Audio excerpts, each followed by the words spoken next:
Welcome back to Wisdom Crafts. आज हम class 12th के नेक्स्ट टॉपिक को डिस्कस करने जा रहे हैं। अगर आपको याद हो तो लास्ट क्लास में हमने ओम्स लॉ को स्टार्ट किया था।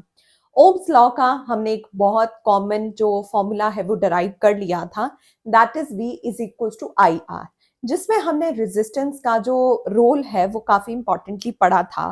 अब हम देखेंगे कि ये जो वर्ड है हमारे पास रेजिस्टेंस, ये और कह सकते हैं कि ये किन चीजों के ऊपर बेसिकली डिपेंड करता है। ठीक है, चलिए आइए देखते हैं ये किन चीजों पर डिपेंड करता है।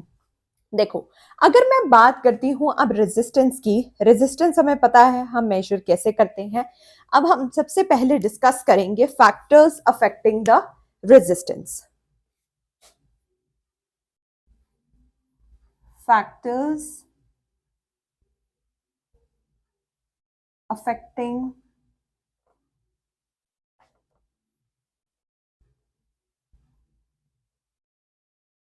resistance।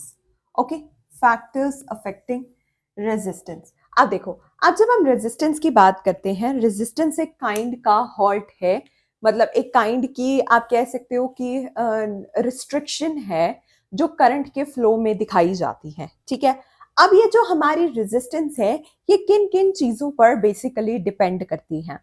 अगर मैं बात करूं रेजिस्टेंस की, तो रेजिस्टेंस अगर मैं वहां पर टेम्परेचर को कांस्टेंट रखूं, ठीक है, अगर मैं टेम्परेचर को कांस्टेंट रखूं, मतलब हम यहाँ पर जो टेम्परेचर है उसको कांस्टेंट रख रहे हैं, तब हमारे पास जो रेजिस्टेंस है कंडक्टर की वो किन किन चीजों पर डिपेंड करती है। ठीक है, हम लिख लेते हैं at constant temperature, at constant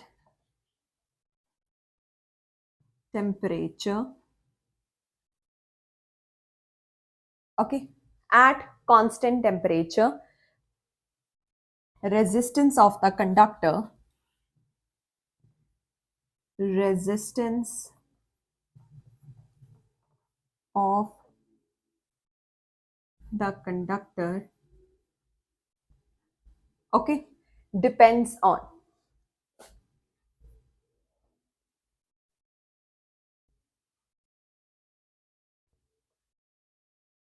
following factors।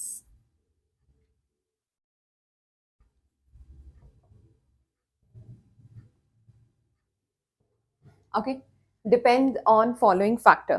First factor है हमारे पास लेंथ। ओके, फर्स्ट फैक्टर है हमारे पास लेंथ। अब रेजिस्टेंस लेंथ के ऊपर कैसे डिपेंड करती है। देखो, अगर मैं लेंथ को इंक्रीज करती हूँ, अगर मेरे पास कोई कंडक्टर है, मैं उस कंडक्टर की लेंथ को इंक्रीज कर रही हूँ, तो बेसिकली जो हमारी रेजिस्टेंस है वो भी डायरेक्टली उससे इंक्रीज करती जाएगी। तो क्या मतलब है कि हमारे पास जैसे जैसे लेंथ को मैं इंक्रीज करती जाऊंगी, वो लेंथ कंडक्टर की हो सकती है। ठीक है, अगर मेरे पास एक वायर है, तो जिस वायर में मैं वायर की लेंथ, मेरे पास 2 मीटर है फर्स्ट, ठीक है, तो उसमें मैं देखूंगी कि मेरे पास 20 रेजिस्टेंस है। ठीक है, 20 रेजिस्टेंस है। अगर मैं अब उस लेंथ को 5 मीटर कर देती हूँ मान लीजिए, तो मेरे पास रेजिस्टेंस इंक्रीज करेगी कि डिक्रीज करेगी। तो ऑब्वियसली मेरे पास जो रेजिस्टेंस है वो इंक्रीज करेगी। क्यों इंक्रीज करेगी? क्योंकि रेजिस्टेंस डायरेक्टली डिपेंडेंट है लेंथ पर। ठीक है, तो रेजिस्टेंस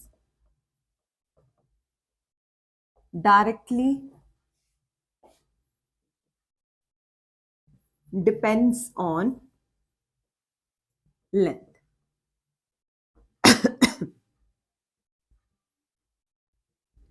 ओके, ओके जी, तो ये हमारे पास फर्स्ट फैक्टर आ गया कि हमारी जो लेंथ है वो इंक्रीज होती जाएगी जैसे जैसे, तो जो हमारी रेजिस्टेंस है वो भी इंक्रीज होती जाएगी। ठीक है, अब देखो, अब हमारे पास जो सेकंड फैक्टर है वो है हमारे पास एरिया। एरिया, अब एरिया किसका? कंडक्टर का। Obviously area of cross section भी आप ले सकते हो, area of,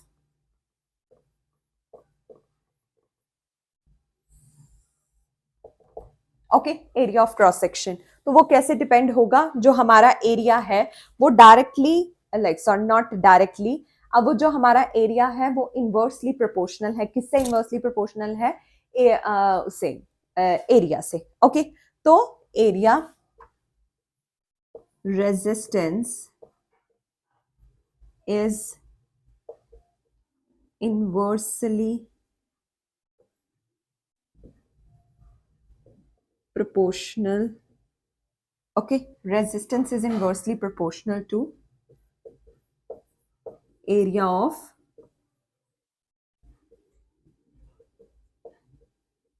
cross section. Okay, तो कैसे आएगा? resistance is inversely proportional to area. ठीक है, आई होप आपको ये दो फैक्टर्स तो अच्छे से समझ में आ गए होंगे। अब हमारे पास थर्ड फैक्टर है नेचर ऑफ द मटेरियल। ठीक है, नेचर ऑफ द मटेरियल। अब नेचर ऑफ द मटेरियल का मतलब क्या है कि ये जो मतलब आपके पास कोई भी कंडक्टर है वो किस चीज का बना है। ठीक है, थर्ड है हमारे पास नेचर ऑफ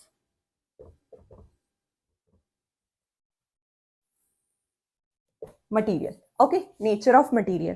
तो नेचर ऑफ मटेरियल का मतलब है कि जो हमारे पास कोई भी मतलब कंडक्टर है वो नेचर के ऊपर भी डिपेंड करता है। अगर मैं बात करूं, आप किस चीज की बात करूं, अगर मैं बात करूं रेजिस्टेंस ऑफ नाइक्रोम वायर की, तो वो 60 टाइम्स होती है कॉपर वायर की। ठीक है, जो कि सेम लेंथ की है और सेम एरिया है उनके बीच में। ठीक है, तो जो हमारे पास जो नेचर है मटेरियल की, जो हमारा रेजिस्टेंस है वो कंडक्टर के मटेरियल पर भी डिपेंड करती है। अगर मैं एक नाइक्रोम वायर लेती हूँ 2 मीटर की, ठीक है, कॉपर वायर लेती हूँ वो भी 2 मीटर की, तो जो नाइक्रोम की रेजिस्टेंस होगी वो 60 टाइम्स होगी कॉपर वायर के। ठीक है, जबकि उन दोनों की लेंथ भी सेम है, उनका क्रॉस सेक्शनल एरिया भी सेम है, सब कुछ सेम है, बट उनकी जो रेजिस्टेंस होगी वो 60 टाइम्स होगी कॉपर वायर की। तो क्या कहने का मतलब है मेरा कि जो रेजिस्टेंस है वो मटेरियल पर भी डिपेंड करती है, वो कौन से मटेरियल से बना है वो भी काफी मैटर करता है। ये थे कुछ फैक्टर्स रेजिस्टेंस के जो आपको बिल्कुल अच्छे से याद रखने हैं, क्योंकि अब आपको मल्टीपल चॉइस क्वेश्चंस आते हैं, तो मल्टीपल चॉइस क्वेश्चंस में ऐसे क्वेश्चंस आना काफी मतलब कॉमन बात है कि वो आपको पूछ लेंगे कि डायरेक्टली प्रोपोर्शनल है, इनवर्सली प्रोपोर्शनल है। आप बोलोगे कि ये तो बहुत इजी चीज है, ये इजी चीज है, बट जब हम एग्जाम में इनको परफॉर्म करते हैं तो वहां बहुत सारा मतलब पोर्शन होने के कारण हम वहां पर मतलब एक इंस्टेंटली इन चीजों का जवाब नहीं दे पाते हैं। ठीक है, तो ये आपको बेसिक जो चीजें हैं ये दिमाग में रखनी है ताकि आपको एग्जाम्स में कोई दिक्कत ना हो और आप अच्छे से मतलब मैं कह सकती हूँ कि आपको ये पूरा आप कह सकते हो कि लॉन्ग क्वेश्चंस में या शॉर्ट क्वेश्चंस में नहीं आ सकता, बट ये एमसीक्यूज में आने के पूरे चांसेस हैं। तो आप प्लीज इन्हें ध्यान रखिएगा और इन्हें अच्छे से कीजिएगा। ठीक है, अब देखो, अब हमने ये तीनों चीजें की, are directly proportional to L और ये दोनों are is inversely proportional to A. अगर मैं बात करूं कि मैं इन दोनों चीजों को कंबाइन कर दूं, कंबाइनिंग 1 एंड 2, मान लीजिए इनको इक्वेशन नंबर 1 ही दे दो आप। ठीक है, तो उनको अगर मैं कंबाइन कर दूं तो मेरे पास क्या आ जाएगा?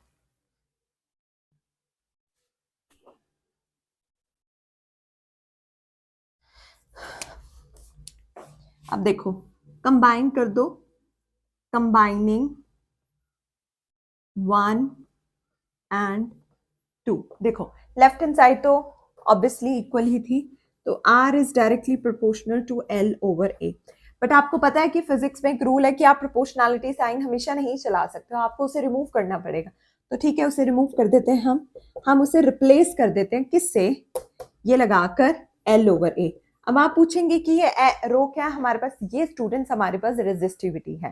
ठीक है, ये हमारे पास क्या है? ये हमारे पास रेजिस्टिविटी है, या आप कह सकते हो कि ये क्या है हमारे पास? स्पेसिफिक रेजिस्टेंस है। ठीक है, तो हमारे पास क्या है ये? इसे हम क्या बोल देते हैं? रेजिस्टिविटी बोल देते हैं। ठीक है, और क्या बोल देते हैं? Specific resistance. ठीक है, ये हमारे पास रेजिस्टिविटी हो सकती है या हमारे पास स्पेसिफिक रेजिस्टेंस हो सकता है। ठीक है, अब ये किस पे डिपेंड करती है? आपको पता है कि ये जो हमारी रेजिस्टिविटी है ये भी मटेरियल या नेचर पर डिपेंड करती है। नेचर का मतलब है टेम्परेचर, ओके, टेम्परेचर पर डिपेंड करती है कि किसी चीज का या किसी कंडक्टर का कितना टेम्परेचर है, तो उस पर ये डिपेंड करती है। ठीक है जी, आई होप आपको ये तो यहाँ तक अच्छे से समझ में आ गया हो। ठीक है, अगर अब हम रेजिस्टिविटी की बात कर ही रहे हैं, ठीक है, तो रेजिस्टिविटी के जो एसआई यूनिट है वो हमारे पास क्या होंगे। अगर रेजिस्टिविटी के एसआई यूनिट हमें जानने हैं तो हमें इसे रीअरेंज करना पड़ेगा। मतलब क्या है कि आपको इसे इस साइड लेकर जाना पड़ेगा। तो ऑब्वियसली अगर आप रेजिस्टिविटी को लिख रहे हो तो हमारे पास R times A over L आ जाएगा। ठीक है, तो देखो रेजिस्टेंस का फॉर्मूला, सॉरी, रेजिस्टेंस का जो हमारे पास एसआई यूनिट होता है वो क्या होता है, ओम होता है। और एरिया क्या होता है क्या होता है, मीटर स्क्वायर होता है। ठीक है, और लेंथ का क्या होता है, मीटर होता है। तो इसका क्या आया, ohm times metre square divide by metre. ठीक है, ये मीटर से मीटर कट गया ऑब्वियसली, तो हमारे पास जो हमारा एंड वाला एसआई यूनिट बचा वो हमारे पास क्या बचा, ओम मीटर।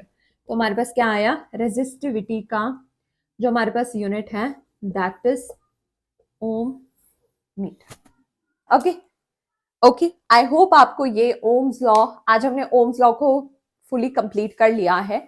आई होप आपको ये अच्छे से समझ में आया हो। अगर आपको कोई भी डाउट है तो आप कमेंट कर सकते हैं। मैं ट्राई करूंगी कि आपके कमेंट्स या आपके जो डाउट्स हैं उनको रिजॉल्व कर पाऊं। By the time don't forget to hit the subscribe button and please share the video as much as you can. So stay tuned. See you in the next class.